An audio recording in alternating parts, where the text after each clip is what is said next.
آپ لوگ اگر تھوڑا تھوڑا آگے آ جائیں اور کیرلی کے لوگ یہاں آ جائیں تو بعد میں آنے والوں کو آسانی سے جگہ مل جائے گی.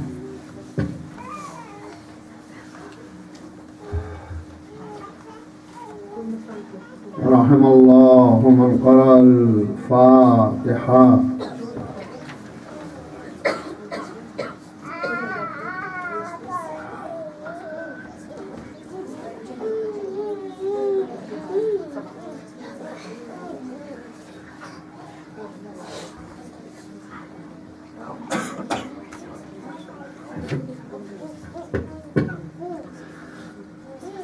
أعوذ بالله من الشيطان اللعين الرجيم. بسم الله الرحمن الرحيم. الحمد لله رب العالمين والعاقبة للمتقين والجنة للمؤمنين والنار للملحدين. والصلاة والسلام على أشرف الأنبياء والمرسلين سيدنا ونبينا وشفيعنا مولانا بالقاسم محمد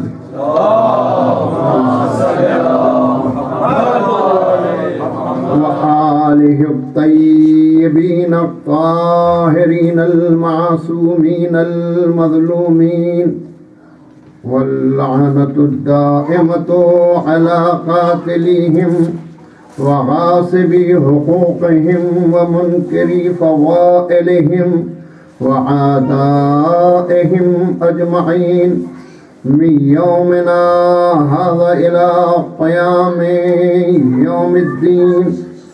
أما بعد فقد قال الله تبارك وتعالى في كتابه المبين وهو أصدق القائلين وقوله الحق. بسم الله الرحمن الرحيم. يا أيها النبي إنا أرسلناك شاهدا ومبشرا ونظيرا وداعيا إلى الله بإذنه وسراجا منيرا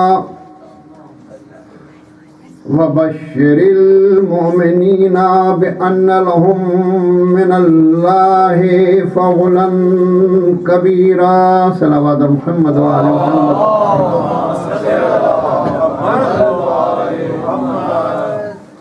عزیزان گرامی قدر، ہمارے اور آپ کے درمیان جو گفتگو کا سلسلہ جاری ہے، آج وہ اپنے 5ویں مرحلے میں داخل ہو رہا ہے. ان آیات کے ذیل میں آپ لوگ معلوم ہے کہ ہمارا جو موضوع سخن ہے وہ ہے رسالت و امامت. عزیزان محترم، اعلان خالق کائنات ہے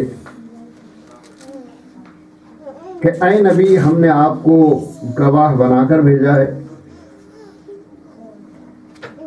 اور مومنین کے لیے جنت کی خوشخبری دینے والا بھیجا ہے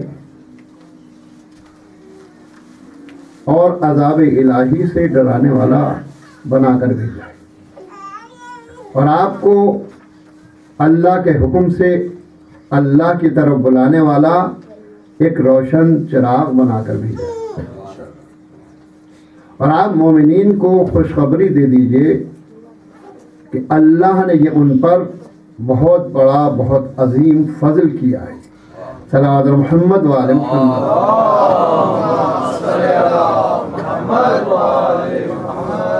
عزیزان گرامی، ایک چیز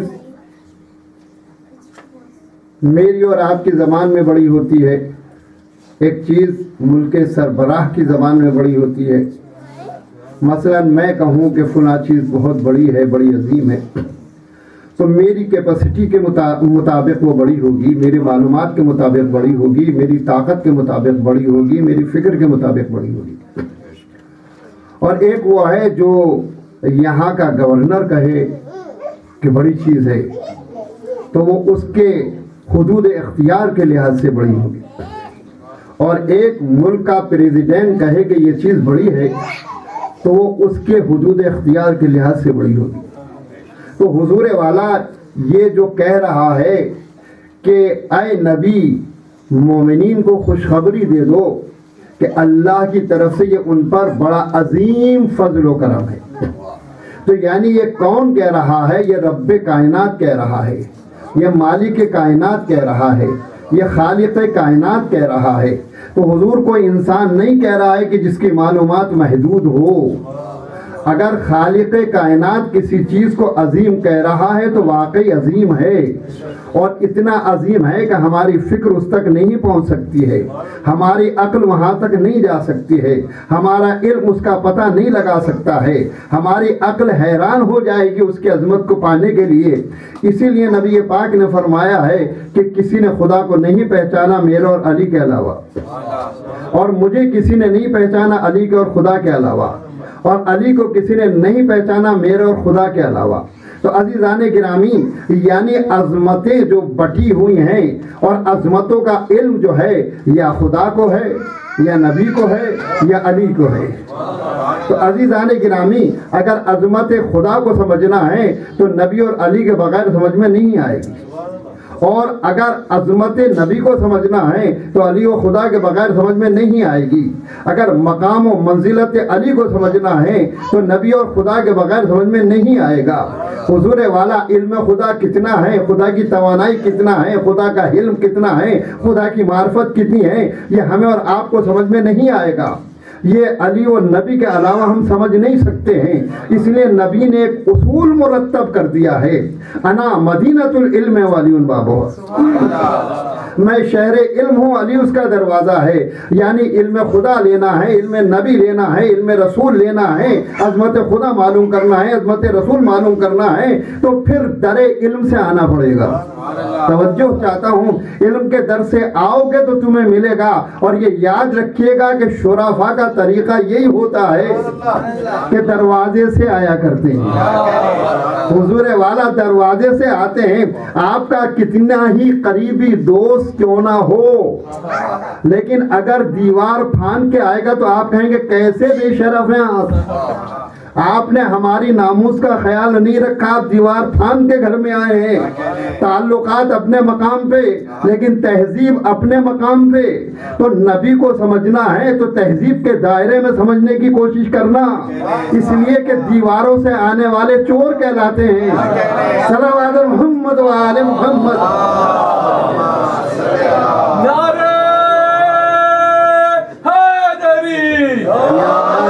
علی علی حضور والا۔ تو بہرحال موضوع تو بڑا وسیع ہے، مگر میں آپ کے خدمت میں عرض یہ کرنا چاہتا ہوں کہ ہماری گفتگو چل رہی ہے۔ کیا گفتگو ہے ہماری گفتگو یہ ہے کہ دنیا نے، یعنی اس تاریخ نے اس طریقے سے سیرت نبی اور سیرت اجداد نبی، سیرت اولاد نبی اور سیرت نبی کو اور سیرت ائمہ کو مس کر کے پیش کیا ہے کہ دنیا کی نظر میں صحیح تصویر آج تک نہ آ سکی۔ عزیزان محترم، میں آپ سے کی خدمت میں عرض کروں، یہ جو کہا جاتا ہے تو پہلے آپ دین کا فلسفہ سمجھ لیں کہ جناب آدم سے لے کر آج تک فلسفہ دین کیا ہے۔ حضور پہلی بات تو میں یہ عرض کر دوں کہ دین فقط ایک ہے جناب آدم سے لے کر آج تک۔ چنانچہ قرآن کہہ رہا ہے ان الدین عند اللہ الاسلام، خدا کے نزدیک جو دین ہے بس اسلام ہے۔ شریعتیں بدلی ہیں مگر دین نہیں بدلا، اصول نہیں بدلے۔ ہر نبی نے وحدہ لا شریک کا کلمہ پڑھوایا، ہر نبی نے کہا خدا عادل ہے، ہر نبی نے اپنی نبوت کو منوایا، ہر نبی نے اپنے وسیع کا تعارف کرایا، ہر نبی نے قیامت کی طرف بلایا۔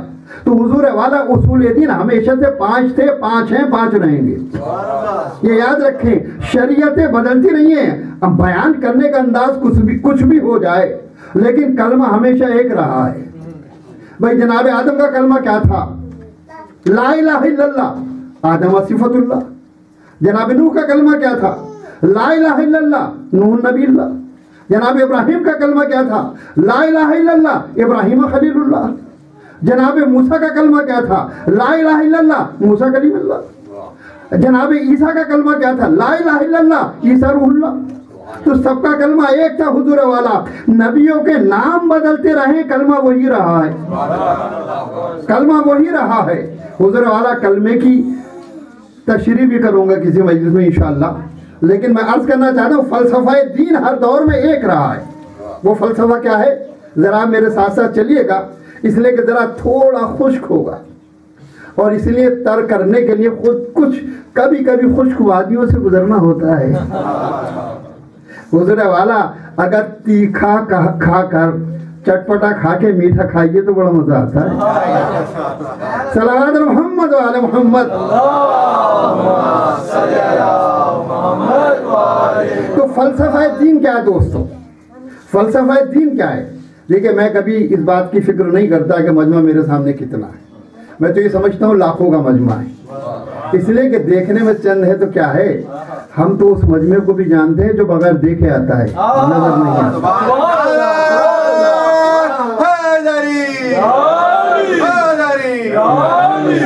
عزیزان محترم، کیا آپ کو یقین نہیں کہ مجلس میں نبی آتے ہیں؟ کیا یقین نہیں ہے کہ علی آتے ہیں؟ کیا یقین نہیں ہے کہ فاطمہ آتی ہیں؟ شاہدہ معصومین آتے ہیں؟ یقین نہیں ہے، سب آتے ہیں. تو حضور والا جتنے جس کے اختیارات ہیں اتنے ملائکہ کی فوج بھی تو آیا کرتی ہے. تو عزیزان محترم کبھی کبھی کسی کو نظر نہیں آتا ہے لیکن مجمع بہت ہوتا ہے. اس لیے کہ نبی کسی صحابی کے جو چاہنے والا صحابی تھا، واقعی صحابی تھا، اس میں جنازے میں تھے نبی، کاندھا دے رہے تھے مگر پنجوں کے بل چل رہے تھے.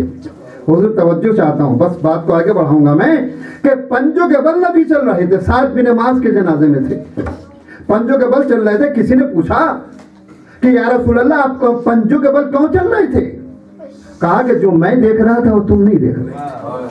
70,000 ملائکہ آئے تھے سعد بن معاذ کے جنازے میں شرکت کرنے کے لیے، تو میرا پورا پیر رکھنے کے لیے جگہ نہیں تھی. تم وہ دیکھ رہے تھے جو تمہاری نگاہ کہہ رہی تھی، میں وہ دیکھ رہا تھا جو اللہ نے مجھے معرفت دی ہے. تو عزیزان گرامی، ہماری نگاہیں اگرچہ یہ نہیں دیکھتی ہیں مگر دل کی نگاہوں سے دیکھیے تو یہاں فرش پہ کوئی جگہ نہیں ہے جہاں ملک نہ ہو. صلوات محمد و آل محمد.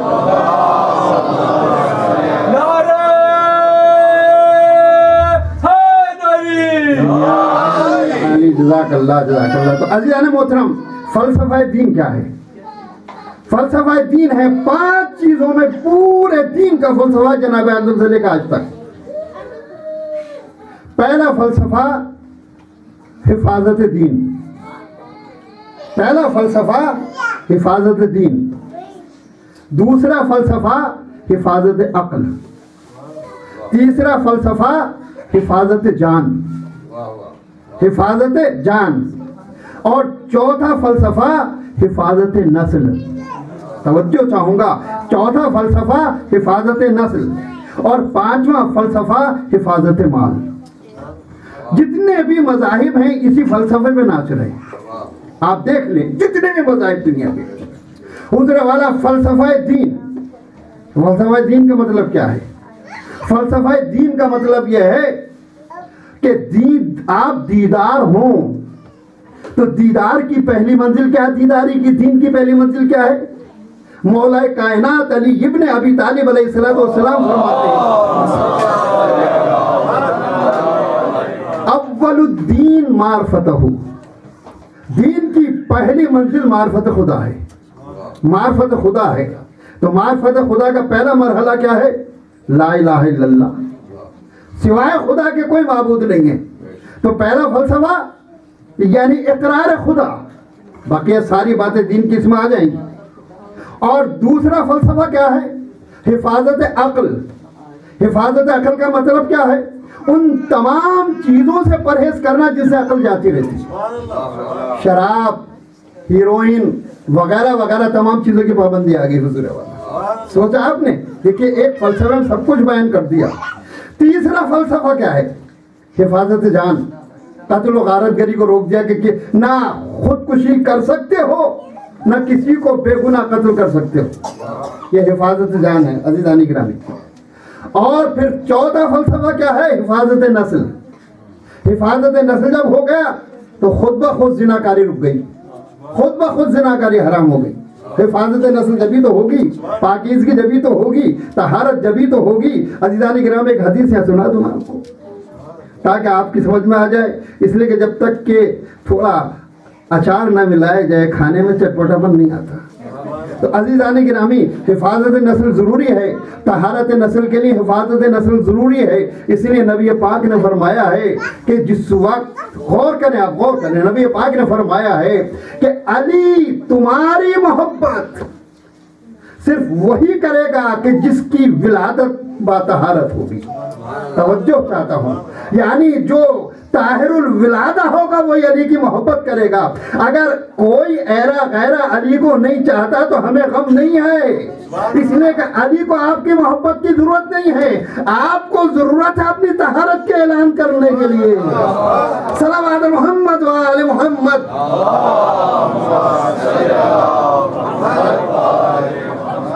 عزیزان گرامی، اور چوتھا فلسفہ کیا ہے کہ حفاظت مال۔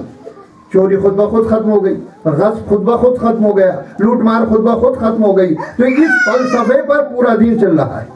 اب عزیزان گرامی یہ ہے اصل اسلام، اصل اسلام یہ ہے۔ تو عزیزان محترم اب دیکھیں کہ پیغمبر اسلام کی پورے آبا و اجداد جتنے تھے سب نے لکھا ہے کہ انہوں نے کبھی غیر خدا کے سامنے پیشانی کو خم نہیں کیا، انہوں نے کبھی غیر خدا کے سامنے پیشانی کو خم نہیں کیا، اور سب نے لکھا انہوں نے کبھی چوری نہیں کی، سب نے لکھا کہ انہوں نے کسی کا مال نہیں چھینا، سب نے لکھا کہ ان کے ہاں انتہائی باکردار اور باوجاہت لوگ ہوا کرتے تھے۔ عزیزان محترم سب نے لکھا ہے کہ یہ دوسروں کی جان کا بہت خیال کیا کرتے تھے، ان کی حفاظت کیا کرتے تھے۔ عزیزان گرامی اور کیا چاہیے اسلام کے لیے؟ سب کچھ تو ان کے پاس موجود تھا۔ صلوات محمد و آل محمد۔ تو میں چیزیں بہت سی ہیں لیکن میں تمام چیزوں کے اس وقت بیان نہیں کروں گا تفصیل کے ساتھ۔ تو میں آپ سے عرض کر رہا تھا کہ عزیزان محترم پیغمبر اسلام کے آبائے کرام کے بارے میں جو نظریات ہیں، خدا کی قسم جتنے بھی آبائے کرام تھے اور پیغمبر کے چچا اور تمام اجداد جتنے بھی تھے سب کے سب A to Z مسلمان تھے۔ اس لیے کہ جناب ابراہیم کی دعا کے مطابق جن جن اسلاف سے پیغمبر اسلام گزر کر آئے ہیں اور جن جن ارحام سے پیغمبر اسلام گزر کر آئے ہیں سارے کے سارے مسلمان اور سارے کے سارے مومن۔ تو عزیزان گرامی چونکہ اصل سلسلہ جناب ابراہیم سے شروع ہوتا ہے۔ جناب ابراہیم کے دو بیٹے ہیں، ایک ہے جناب اسحاق جو جناب سارہ سے ہیں، اور ایک جناب اسماعیل ہیں جو جناب ہاجرہ سے۔ حضور دونوں کے دونوں ہیں جناب ابراہیم کی اولاد میں اور دونوں پیغمبر ہیں، دونوں سے نسلیں چلی ہیں، جناب اسحاق سے بھی نسل چلی ہے اور جناب اسماعیل سے بھی نسل چلی ہے۔ توجہ چاہوں گا، لوگ کہتے ہیں نا ہمیں کہ بھئی یہ کہاں سے آپ آ گئے، کیسے آ گئے، آل کی محبت کرتے ہیں، یہ کرتے ہیں وہ کرتے ہیں، سب باتیں چل رہی ہیں۔ آپ کو بتا رہا ہوں میں کہ یہ غیر اسلامی نظریہ خالص اسلامی نظریہ ہے۔ قرآن میں دو سورہ ہیں، ایک سورہ بنی اسرائیل ہے، ایک سورہ آل عمران ہے۔ حضور دیکھیں آپ، عمران کون تھے؟ جناب مریم کے والد تھے، اور بنی اسرائیل کون ہے؟ جناب اسحاق کا نام تھا اسرائیل، جو جناب یعقوب جناب یعقوب کا نام تھا اسرائیل، اور جو جناب اسحاق کے بیٹے تھے۔ سمجھے آپ؟ تو جناب یعقوب کون تھے؟ اسرائیل، اور بیٹے کس کے تھے؟ جناب اسحاق کے۔ تو جناب یعقوب کی جو نسل چلی ہے وہ بنی اسرائیل کہلائے، وہ بنی اسرائیل کہلائے۔ تو حضور والا اگر اولاد یعقوب کا ذکر و مسلمان تسلیم کرنے کو تیار، اگر اولاد عمران کا ذکر و مسلمان تسلیم کرنے کو تیار، لیکن اگر آل محمد کا ذکر ہو تو مسلمان کا منہ بن جاتا ہے۔ حضور توجہ چاہوں گا اور ذکر کریں آپ تو دیکھیں کہ قرآن میں آپ یہ پوچھ سکتے ہیں ہم سے کہ پھر قرآن میں آل محمد کے نام سے سورہ کیوں نہیں ہے؟ حضور والا اللہ نے آل محمد کا اگر تھوڑا ذکر ہوتا تو ایک جگہ کر دیتا، لیکن ذکر اس لیے نہیں کیا کہ قرآن میں تحریف ہو جاتی۔ اللہ نے کہا تھا کہ شروع کروں گا تو آل محمد کے ذکر سے کروں گا، ختم کروں گا تو آل محمد کے ذکر پہ کروں گا، قدم قدم پہ ذکر آل محمد رہے گا۔ قرآن میں ذکر آل محمد ایسے رہے گا جیسے آسمان میں تارے ہوتے ہیں، حضور والا کہ جہاں جاؤ گے تارے نظر آئیں گے، جس پارے کو کھولو گے آل محمد کا ذکر ہوگا، جس سورے کو پڑھو گے آل محمد کا ذکر ہوگا، جس آیت کو پڑھو گے اشارہ کرے گی آل محمد کی طرف۔ توجہ چاہتا ہوں، اس لیے اللہ نے کہا کہ دیکھو ایک سورے میں رکھ دوں گا تو تحریف کر دو گے، میں ایسے بیان کروں گا بیان بھی ہو جائے گا تمہیں خبر بھی نہ ہوگی۔ صلوات محمد و آل محمد۔ ایک اور صلوات بھیجیں۔ اور قرآن کریم ہے قُلْ لَا أَسْأَلُكُمْ عَلَيْهِ أَجْرًا إِلَّا الْمَوَدَّةَ فِي الْقُرْبَى۔ اے رسول کہہ دیجئے آپ کہ میں اپنی رسالت کا کوئی اجر نہیں چاہتا سوائے میرے قرابت داروں کے۔ تو حضور والا آپ چاہے کسی کو شامل کریں یا نہ کریں، مگر بیٹی سے بڑا قرابت دار کوئی نہیں ہوتا، نوازوں سے بڑا قرابت دار کوئی نہیں ہوتا، داماد سے بڑا قرابت دار کوئی نہیں ہوتا۔ اور حضور والا تو جن کی محبت کو واجب قرار دیا ہے، اجر رسالت قرار دیا ہے، اس سے بڑا ذکر اور کیا ہوگا۔ لیکن عزیزان محترم ایک بات میں عرض کروں کہ ہمارے مسلمانوں کی پرابلم کیا ہے۔ اب میں موضوع کو تھوڑا آگے بڑھاتا ہوں کہ ہمارے مسلمانوں کی پرابلم کیا ہے۔ پرابلم مسلمانوں کی سب سے بڑی یہ ہے کہ مسلمان جو ہیں، آپ پوری طاقت، میں نے کسی مجلس میں عرض کیا تھا، کافر بنانے پہ لگی ہوئی ہے۔ جسے دیکھو کافر بنا رہے ہیں، جسے دیکھو کافر بنا رہے ہیں۔ حضور کا اخلاق یہ تھا کہ مکے کے ماحول میں رہ کر پتھر کھا کے کافروں کو مسلمان بنا رہے ہیں۔ کبھی بلال کو مسلمان بنا رہے ہیں، کبھی عمار یاسر کو مسلمان بنا رہے ہیں، کبھی اسے مسلمان بنا رہے ہیں، کبھی اسے مسلمان بنا رہے ہیں۔ تو عزیزان گرامی، اور یہاں تک کہ مصیبتیں سہتے جب سکون کا موقع آیا تو گروہ در گروہ لوگ مسلمان ہونے لگے۔ یعنی یوں سمجھ لیجئے آپ کہ قرآن کریم کہہ رہا ہے اذا جاء نصر اللہ والفتح ورأیت الناس يدخلون فی دین اللہ افواجا فسبح بحمد ربک واستغفرہ انہ کان توابا۔ یعنی جب نصرت آئی تو لوگ فوج در فوج اسلام میں داخل ہونے لگے۔ حضور والا یہ کب فوج در فوج داخل ہوئے یہ بتائیے؟ پیغمبر کی تبلیغ کے نتیجے میں۔ تو پیغمبر کے زمانے میں گاڑی کفر کی طرف سے چلی اور اسلام میں آ کے ساری گاڑی مسلمان ہو گئی، لیکن پیغمبر کے پیرو علماء کرام عزیزان گرامی انہوں نے الٹی گاڑی چلا دی، اسلام سے بھر کے کفر کی طرف بھیج رہے ہیں، کفر کی طرف بھیج رہے ہیں۔ یعنی مسلمان تو کسی کو نہ بنا سکے، مسلمانوں کو کافر بنا دیا۔ صلوات محمد و آل محمد۔ حضور یہ ہے کارنامہ علماء اسلام کا، یہ ہے کارنامہ علماء اسلام کا کہ جس فرقہ کو دیکھا کہہ دیا کافر، بریلیوں کو دیکھا کہہ دیا کافر، فلاں کو دیکھا کہہ دیا کافر، شیعوں کو دیکھا کہہ دیا کافر۔ ارے بھائی سب کافر ہیں تو پھر مسلمان کون رہے گا؟ ذرا تم یہ بتاؤ کہ یہ کفر کا کارخانہ کھول رکھا ہے، کچھ تو بنا نہ سکے، ہوائی جہاز یہ نہ بنا سکے، راکٹ یہ نہ بنا سکے، گاڑیاں یہ نہ بنا سکے، کچھ کام نہ کر سکے، سائیکل تک تو نہ بنا سکے۔ بنایا تو انہوں نے کفر بنانا شروع کر دیا، سب کو کافر بنانا شروع کر دیا۔ حضور جیسے تھے ویسا بنانا شروع کر دیا۔ صلوات محمد و آل محمد۔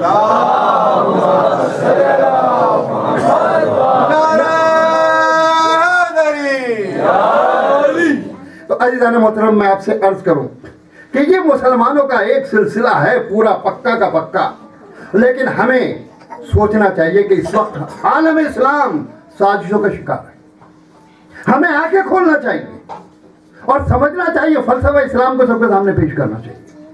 حقیقت اسلام کیا ہے؟ حضور جہاں جائیے مسلمان ذلیل ہو رہا ہے۔ آپ دیکھیں کہ جہاں جائیے مسلمان ذلیل ہو رہا ہے۔ اکثریت میں ہے علاقوں میں ایسے علاقے ہیں اور اتنے سے لوگ ذلیل کیے ہوئے، دیکھنے کی بات ہے۔ سوچنے کی بات کیوں ہے ایسا؟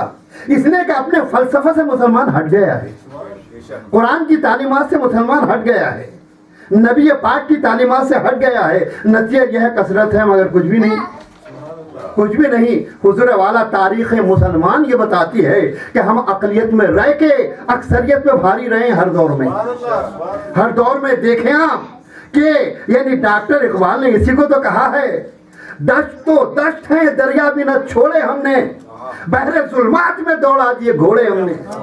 حضور یہ وہ مسلمان تھے کہ جو واقعی آپ دیکھیں مختصر تعداد تھی بدر کے اندر، 313 ہی تو تھے، چند گھوڑے تھے، مگر کتنی بڑی تعداد میں بھاری ہو گئے۔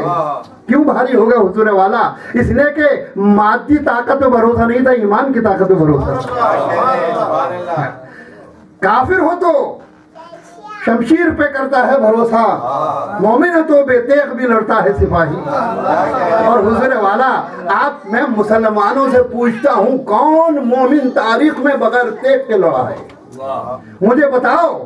میرا موضوع نہیں ہے مگر بات آ گئی ہے تو سنا رہا ہوں آپ کو، کیونکہ اہل بیت کا تو مسئلہ ایسا جدھر نکل جائے یہ فضائل کا ذریعہ بہرا، سوچنے کی ضرورت ہی نہیں پڑتی ہے عزیزان گرامی۔ جو اقبال نے کہا مومن ہو تو بے تیغ بھی لڑتا ہے سپاہی، تو بھائی یہ بتاؤ کون مومن بغیر تیغ کے لڑا ہے؟ کوئی ہے تاریخ اسلام میں؟ بدر میں بتاؤ، پوری تاریخ میں بتاؤ کوئی ہے؟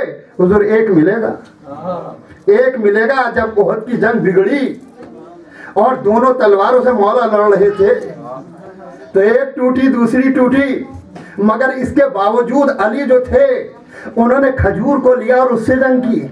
توجہ چاہتا ہوں آپ دیکھیں تو صحیح، جب اللہ نے اپنے غازی کی عظمت دیکھی کہ تلواریں ٹوٹ رہی ہیں مگر ہمت نہیں ٹوٹ رہی، اور اتنا جری ہے کہ کھجور کا درخت لے کے کفار کا مقابلہ کر رہا ہے۔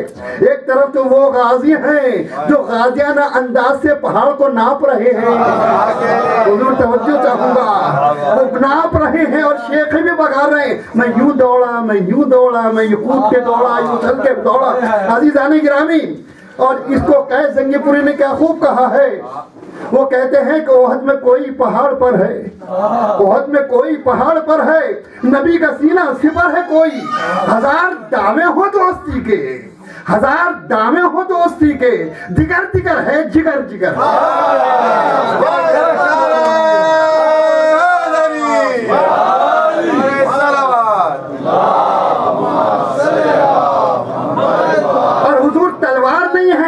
کھجور سے جنگ ہو رہی ہے اور نبی کے چاروں طرف گھوم رہا ہے پروانہ، اور اس طریقے سے علی گھوم گھوم کے لڑ رہے ہیں کہ ضرب آئے تو میرے اوپر آئے، نبی کو اوپر نہ جائے۔ فرق پہچانیے آپ کہ ضرب آئے تو مجھے لگے لیکن نبی کو نہ لگے، میں احد بیان نہیں کر رہا ہوں۔ جب اللہ نے عظمت دیکھی تو پکار کے کہا، جاؤ جبرائیل، وہ تلوار جو عرصے سے ایک ہاتھ کا انتظار کر رہی تھی اس کو لے کے جاؤ اور اعلان کرتے ہوئے جاؤ کہ لا فتح الا علی، لا سیف الا ذوالفقار۔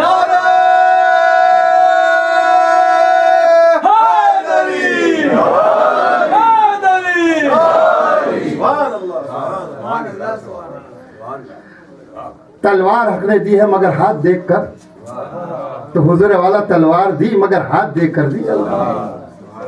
ملتی جو ایسے ویسے کو ہلتی نہ ذوالفقار، تلوار حق نے دی ہے مگر ہاتھ دیکھ کر۔ سلام علی محمد و علی محمد۔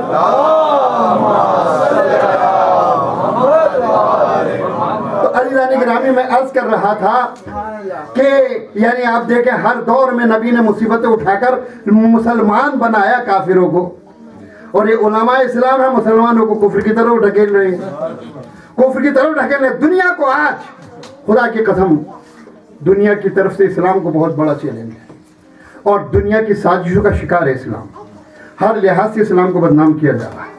حضور والا میں بتا دوں تھوڑا سا کہ اس وقت ویسے تو بے شمار دشمن ہیں، لیکن نچوڑ کے بتاتا ہوں، بت پرست ہمارے دشمن ہیں، وہ ہمیں ذلیل کر رہے ہیں، جناب موسیٰ کے ماننے والے ہمیں ذلیل کر رہے ہیں، جناب عیسیٰ کے ماننے والے ہمیں ذلیل کر رہے ہیں، حضور والا، اور ہم ہیں کہ بٹے ہوئے ٹکڑوں میں، بٹے ہوئے ٹکڑوں میں، ہمیں کافر بنانے ہی سے فرصت نہیں ہے۔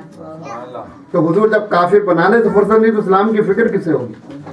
لیکن یاد رکھیں آپ ایک سچی بات کہہ دوں، بری تو لگے گی لیکن سچی بات کہتا ہوں کہ حضور والا یہ وہ بیماری ہے جو اس سے پہلے بھی پیدا ہوئی تھی اور اس کا علاج بھی ہے اور آزمودہ نسخہ ہے۔ جب نبی پاک نے اعلان تبلیغ کیا تو کتنے دشمن تھے حضور والا؟ 3 ہی گروہ دشمن تھے۔ نبی پاک کے 3 گروہ دشمن تھے، مکے کے اور گرد و نواح کے بت پرست دشمن تھے، یا جناب موسیٰ کے ماننے والے دشمن تھے، یا جناب عیسیٰ کے ماننے والے دشمن تھے۔ یہ دشمن تھے، آپ تجربے سے اٹھا کے دیکھ لیجئے۔ تو اس کا علاج کیا کیا؟ اور حضور جب اسلام اور مسلمانوں کو یہ نسخہ پلایا گیا تو یہ مرض دور ہو گیا۔ وہ نسخہ کیا تھا حضور؟ توجہ چاہتا ہوں، اس نسخے کا اجمالی نام ہے علی ابن ابی طالب علیہ السلام۔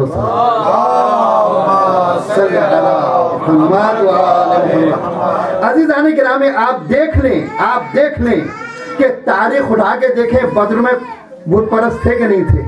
احد میں بت پرست تھے کہ نہیں تھے؟ یہ بت پرست تھے، اور خیبر میں جناب موسیٰ کے ماننے والے تھے، اور مباہلے کے لیے جو آئے تھے وہ کون تھے حضور والا؟ وہ جناب عیسیٰ کے ماننے والے تھے۔ اب ان تینوں جگہ پہ مشترک ذات کس کی رہی ہے؟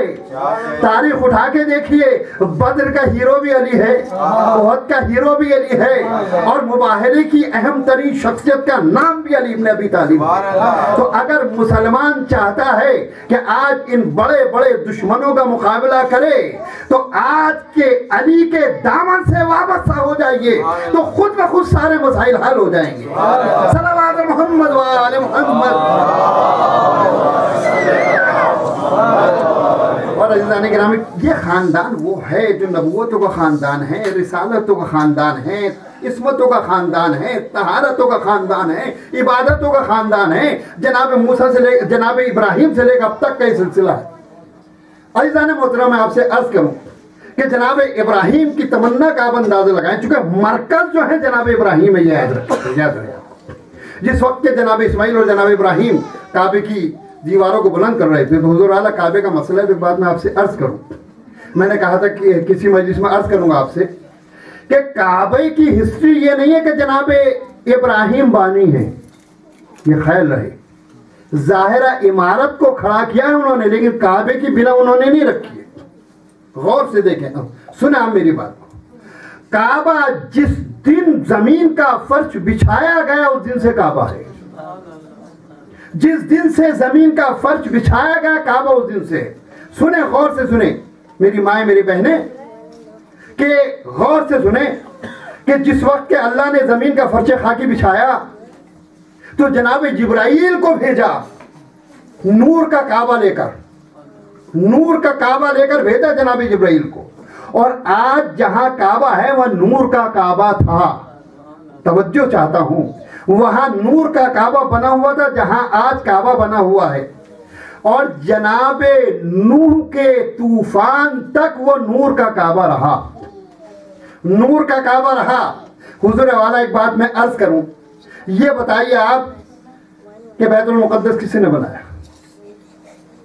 جناب سلیمان پیغمبر نے بنایا، جو جناب ابراہیم کے اولاد میں جناب اسحاق کی نسل سے۔ تو کعبہ پہلا ہے اور یہ بیت المقدس بعد کا ہے۔ یہ بتائیے کہ جناب سلیمان سے پہلے لوگ نماز کدھر پڑھتے تھے؟ مجھے بتائیے تو صحیح، کہاں نماز؟ اور ہر نبی نے نماز پڑھی ہے۔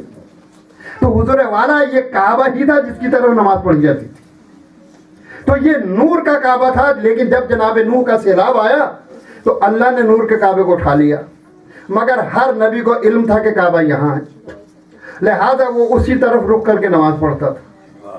مگر یہ سعادت اللہ ظاہری عمارت کی تعمیر کی جناب ابراہیم کو دینا چاہ رہا تھا، لہذا جناب ابراہیم کو تعمیر کعبہ کا حکم ہوا۔ اور جب جناب ابراہیم تعمیر کعبہ کر رہے تھے، کعبہ بن رہا تھا، تو دعا بھی خوب کر رہے تھے، عجب پرکشش منظر تھا، ذکر خدا ہو رہا تھا، یاد خدا ہو رہی تھی، یاد خدا میں رو بھی رہے تھے، دعا بھی کر رہے تھے، سب کچھ کر رہے تھے۔ جب کعبہ بن گیا، حضور توجہ چاہتا ہوں، جب کعبہ بن گیا تو کعبہ بننے کے بعد حکم کیا ہوا کہ اے ابراہیم اس کعبے کو طاہر کرو۔ کیا کافر آئے تھے بنانے کے لیے بھائی؟ کعبے کو بنایا ہے کس نے؟ جناب ابراہیم نے گارا بنایا کس نے؟ جناب اسماعیل نے. پتھر لائے ہیں جناب جبرائیل. تو حضور کون ہے جو نجس کر دے گا کعبے کو؟ لیکن اللہ کہہ رہا ہے طاہر کرو. توجہ چاہتا ہوں، طاہر کرو، یعنی عظمت کعبہ کو دکھانا چاہ رہا ہے اللہ کہ کعبہ کتنا عظیم ہے. تو ایک طرف تو یہ اہتمام کہ ابراہیم و اسماعیل بنائیں تو حکم طہارت ہو، اور ایک طرف یہ کہ فاطمہ بنت اسد کے لیے دروازہ کھول دیا جائے. سلام علی محمد و علی محمد.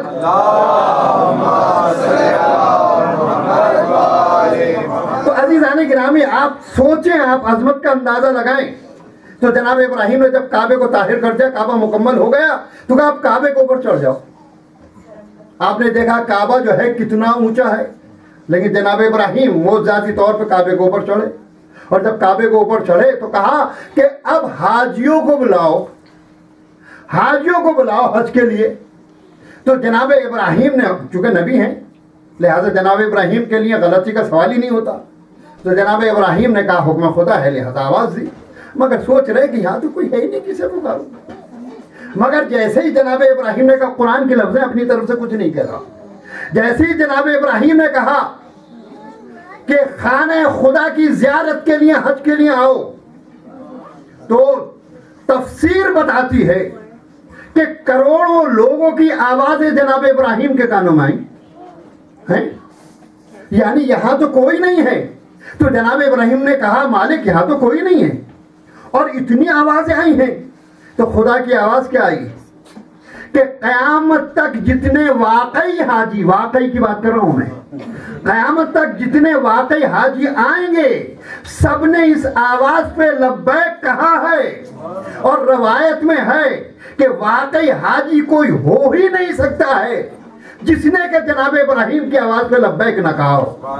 حضور بزنس والا حاجی نہیں، کیا کہنے، افیون والا حاجی نہیں، حضور والا لونگ اور الائچی والا حاجی نہیں، یہ یاد رکھے سونے کا اسمگلنگ کرنے والا حاجی نہیں، ہیروئن کو ادھر سے ادھر کرنے والا حاجی نہیں، واقعی حاجی.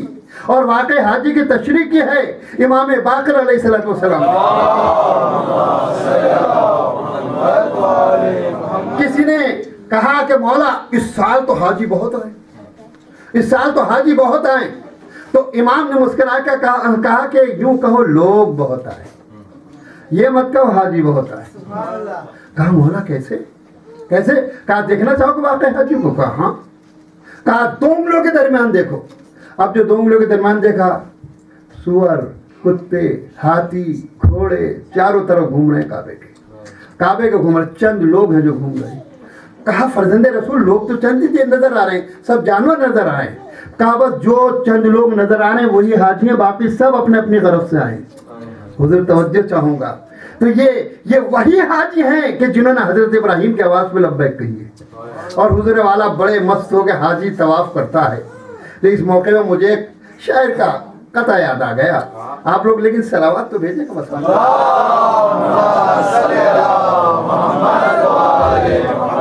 ایک اور صلوات بھی.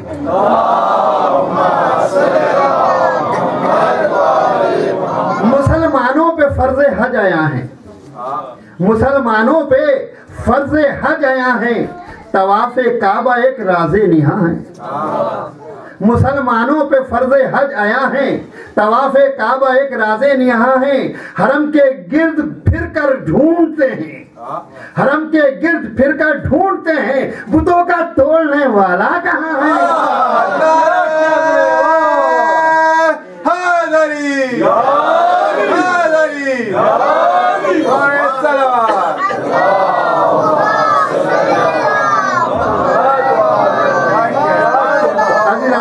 عزیزان گرامی، تو پھر میری گفتگو یہ چل رہی تھی کہ جناب ابراہیم نے خانہ کعبہ کے اوپر چڑھنے کے بعد آواز دی اور حاجیوں نے لبیک کہا. تو حج کو وہی جائے گا کہ جس نے جناب ابراہیم کی آواز میں لبیک کہا ہے. اب میں آپ سے ایک بات پوچھنا چاہتا ہوں کہ جناب ابراہیم بڑے یا ہمارے نبی بڑے؟ ہر انسان کہے گا کہ جناب ابراہیم سے ہمارے نبی بڑے ہیں، وہ سردار انبیاء تھے. جناب ابراہیم خلیل خدا، یہ حبیب خدا. اردو میں دونوں کا ترجمہ ایک ہی ہوتا ہے دوست کے، لیکن عربک میں بہت بڑا فرق ہے. حضور والا عربی میں بہت بڑا فرق ہے، خلیل کے معنی الگ ہیں، حبیب کے معنی الگ ہیں، کسی مجلس میں عرض کروں گا، لیکن اتنا وقت نہیں کہ اس وقت عرض کروں۔ تو عزیزان گرامی، جناب خلیل خدا کی عظمت دیکھیں آپ کہ اس زمانے میں انہوں نے آواز دی تو قیامت تک پیدا ہونے والے حاجیوں نے لبیک کہی۔ حضور والا یہی اسی قسم کی آواز مجھے میدان غدیر میں پیغمبر کی نظر آ رہی ہے۔ من کنتو مولا ہو فہذا علی مولا، جس کا میں مولا ہوں اس کا یہ علی علی مولا ہے۔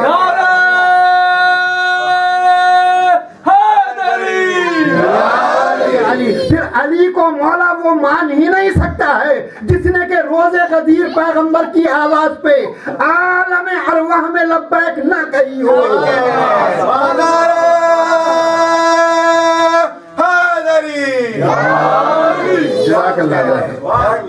عزیزان گرامی، بس تو میں عرض کروں گا، تو ایک تو علماء کی وہ ٹولی ہے جو کافر بنانے کے چکر میں لگی ہوئی ہے، اور ایک وہ ہیں کہ جو بس ٹک گئے ہیں نماز پہ آ کے، بس نماز، روزہ، حج، زکوٰۃ اسی پہ آ کے ٹک گئے۔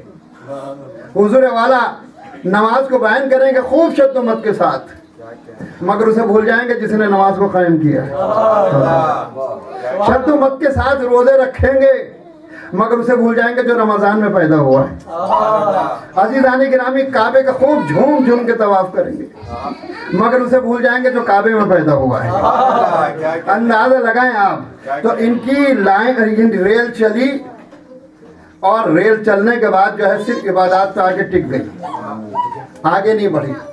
حضور والا دیکھیے، بلا شبہ نماز عظیم ہے، روزہ عظیم ہے، حج عظیم ہے، زکوٰۃ عظیم ہے، خمس عظیم ہے، لیکن محبت اہل بیت کے بغیر قابل قبول نہیں ہے۔ اس لیے کہ آپ کو اگر نماز پڑھنا ہے تو اسے بھی یاد رکھیے جس نے نماز کو قائم کیا ہے، اگر روزہ رکھنا ہے تو اسے بھی یاد کیجئے جو رمضان میں پیدا ہوا ہے، جو رمضان میں شہید ہوا ہے اسے بھی یاد رکھیے، آپ کو حج کرنا ہے تو اسے بھی یاد رکھیے کہ آخری حج پہ کس کی ولایت کا اعلان کیا گیا تھا، آپ کو طواف کعبہ کرنا ہے تو اسے یاد رکھیے کہ کعبے میں پیدا کون ہوا تھا۔ جب ساری چیزوں کو یاد رکھو گے تو تمہاری نماز بھی قبول ہوگی اور تمہارا روزہ بھی قبول ہوگا۔ تو محبت اہل بیت کے بغیر نہ نماز قابل قبول ہے، نہ حج قابل قبول ہے، نہ زکوٰۃ قابل قبول ہے، نہ خمس قابل قبول ہے۔ تو بہت ضروری عزیزان گرامی، ایک بات اور میں عرض کر دوں کہ نماز کا ایک فلسفہ ہے، روزے کا ایک فلسفہ ہے، دین کا ایک فلسفہ میں عرض کر چکا۔ حضور والا سجدے کا معنی کیا ہے کہ انسان اللہ کی بارگاہ میں سر کو جھکا کے اپنے تکبر کو کنارے رکھ دے، تکبر کو دور کر دے۔ سجدے کا معنی یہ ہے۔ روزے کا معنی یہ ہے کہ بھوکوں کی بھوک کا احساس ہو، یہ روزے کا معنی ہے۔ حج کے معنی یہ ہے کہ آپ کو تکالیف کا احساس ہو کہ تکلیف میں عبادت کیسے کی جاتی ہے۔ تو عزیزان گرامی، زکوٰۃ دے کے آپ کو اندازہ ہو کہ ہمارے مال میں کسی دوسرے کا حق بھی موجود ہے۔ خمس دے کے آپ کو اندازہ ہو کہ ہمارا مال تنہا نہیں ہے۔ دیکھیں ہماری قوم اس سلسلے میں بڑی ڈھیلی ہے، یعنی خوب نعرے لگائیں گے، مجلسیں کریں گے، محفلیں کریں گے، مگر جب خمس کا معاملہ آتا ہے تو نل۔ دیکھیے ایک بات میں آپ سے عرض کرتا ہوں کہ خمس جو ہے وہ اللہ اور رسول کا حق ہے، قرآن میں اس کا ذکر موجود ہے۔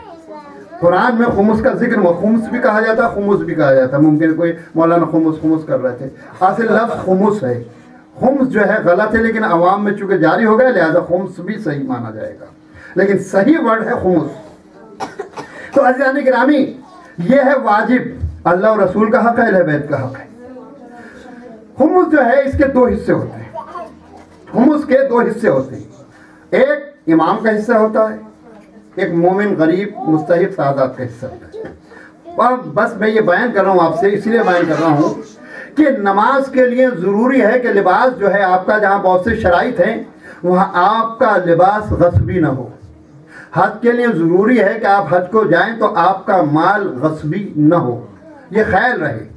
اور خمس اگر آپ نہیں نکالیں گے تو یہ مال بغیر خمس کا جو مال ہوتا ہے غصبی مال میں شمار ہوتا ہے، سمجھ رہے ہیں آپ؟ تو ہماری نمازوں کا اجر، ہمارے حج کا ثواب وغیرہ وغیرہ جو ہے یہ خمس کے بغیر نہیں ملے گا، لٹکا رہے گا، کیونکہ اس میں زہرا کا حق ہے، زہرا کی اولاد کا حق ہے۔ تو ضروری ہے کہ ہم اس کو ادا کریں۔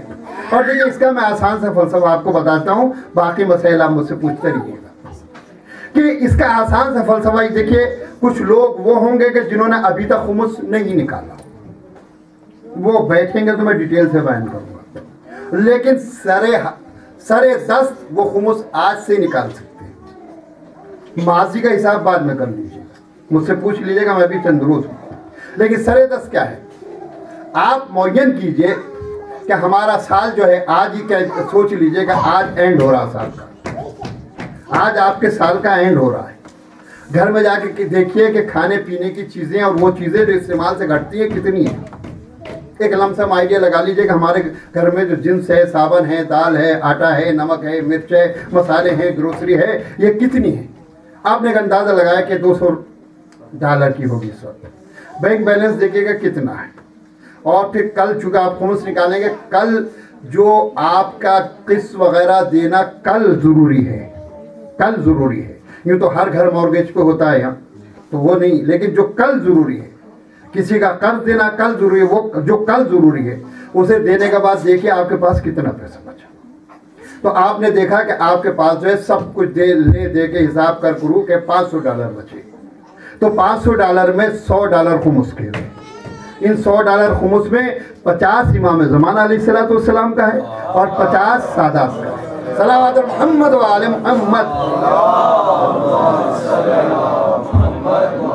اس لیے دوستو یہ بات میں آپ سے اس لیے کہہ رہا ہوں کہ مجھے معلوم ہے کہ ہمارے مومنین خرچ کرنے میں پیچھے نہیں ہے راہ خدا میں، لیکن تھوڑا انہیں صحیح رجحان دے دیا جائے تو لائن پہ لگ سکتے ہیں.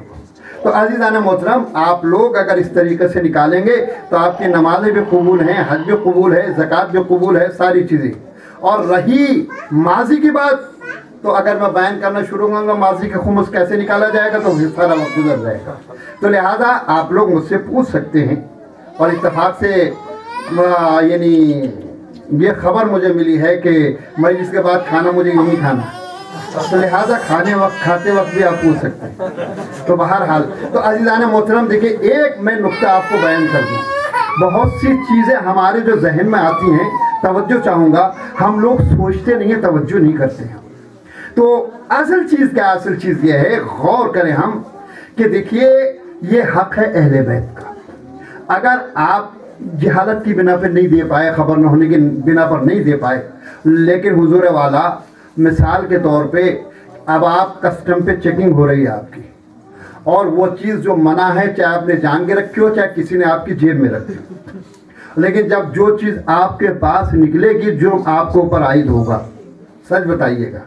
تو یہ غصب کا معاملہ ہے، لہذا علم نہیں ہے، اس لیے آپ لوگ آج اسے طے کر لیجئے گا. اگر آج ادا بھی نہ کر پائیں تو اپنے اوپر حساب کر کے قرض کر لیجئے کہ قرض ہے، تنخواہ ملے گی تو ہم اس کو ادا کر دیں گے. ٹھیک ہے، یہ کر لیجئے. کیوں؟ اس کی وجہ ہے موت کا وقت کسی کو نہیں معلوم، موت کا وقت کسی کو نہیں معلوم. اگر حساب کرنے کے بعد کاغذ پہ آپ نے لکھ لیا کہ $100 خمس کے میرے ذمہ ہیں جو قرض ہے، تو حضور والا دنیا سے اٹھیے گا تو قرض دار اٹھیے گا، غاصب نہیں اٹھیے گا.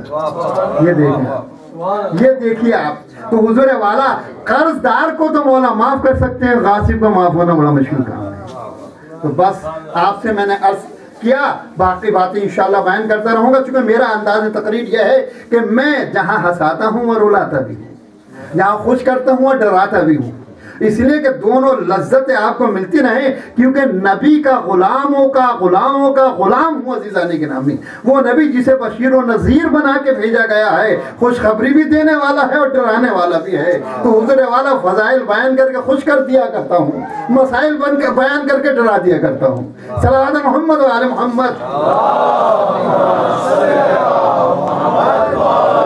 تو ہمارے نزدیک حلال محمد حلال ہے قیامت تک کے لیے، ہمارے نزدیک حرام محمد حرام ہے قیامت تک کے لیے. عزیزان گرامی، امام حسین علیہ السلام نے کربلا کے میدان میں آنے کے بعد کیا کہا تھا جو خطبہ دیا تھا؟ یہ بتاؤ تم مجھے کیوں قتل کر رہے؟ کیا میں نے حلال کو حرام کیا ہے؟ کیا میں نے حرام کو حلال کیا ہے؟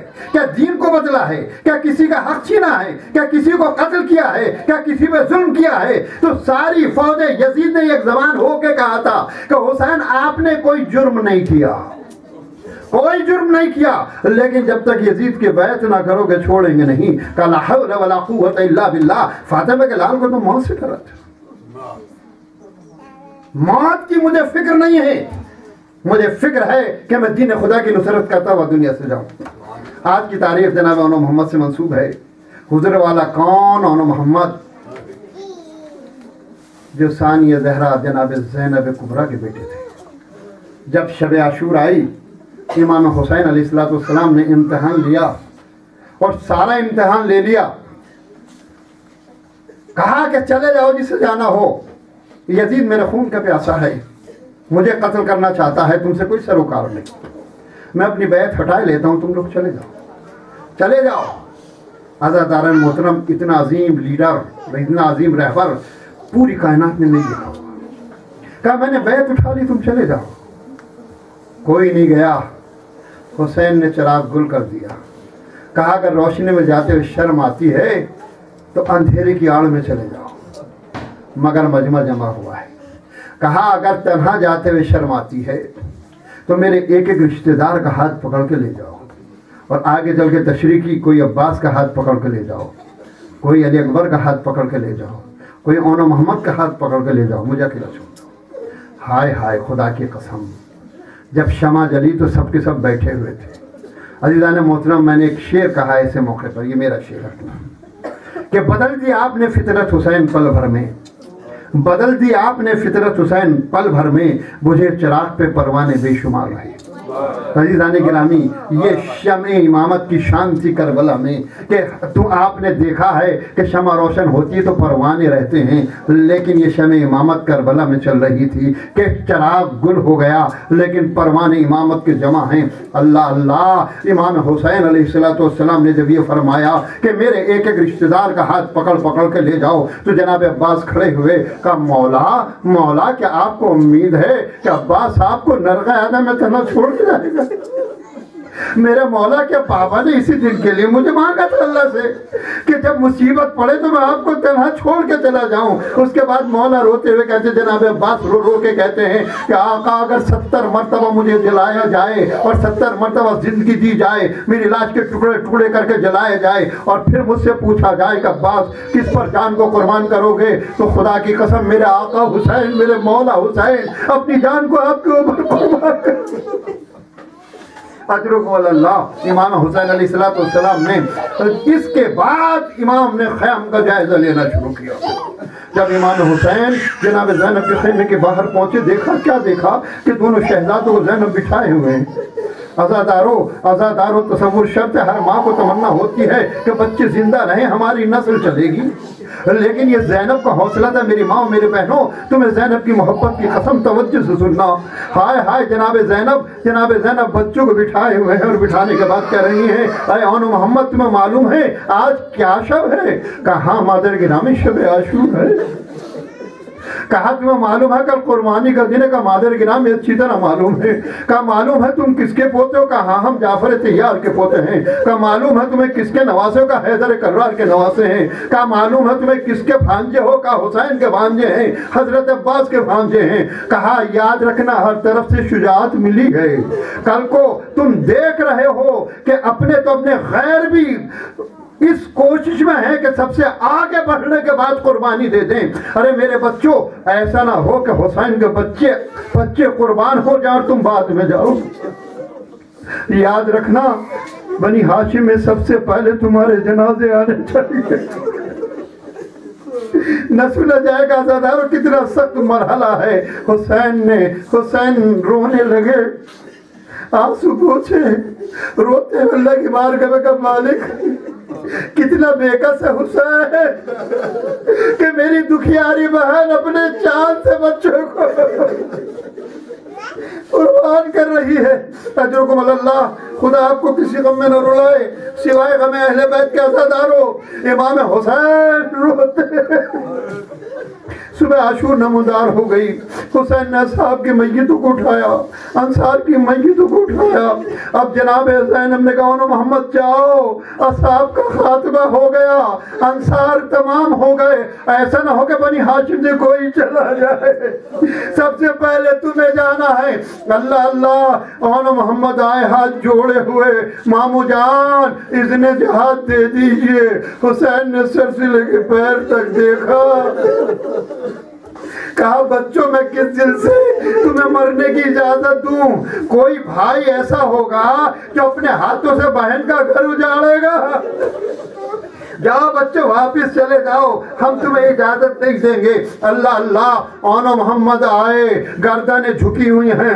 زینب نے دیکھا، خطرناک ہو گئی جناب زینب، نہ سنا جائے گا رو کے کیا فرمایا ہے۔ ارے بچوں، تمہاری رگوں میں حیدر کرار کا خون دوڑ رہا ہے، جعفر طیار کا خون دوڑ رہا ہے، اور تم یہاں آ گئے۔ میں تو امید کر رہی تھی تمہاری لاشوں کو دیکھوں گی، تمہاری میتیں دیکھوں گی، تم زندہ آ گئے۔ اللہ اللہ، بچے رونے لگے، پیروں پہ گر گئے۔ مادر گرامی، مامو جان اجازت نہیں دے رہے۔ جناب فضا کو بلایا، جو میرے بھائیوں کو بلا لاؤ کہ زینب نے یاد کیا ہے۔ جناب فضا آئیں، آنے کے بعد کہا کہ مولا آپ کو شہزادی یاد کر رہی ہے، فکر نہ سنا جائے گا آپ سے۔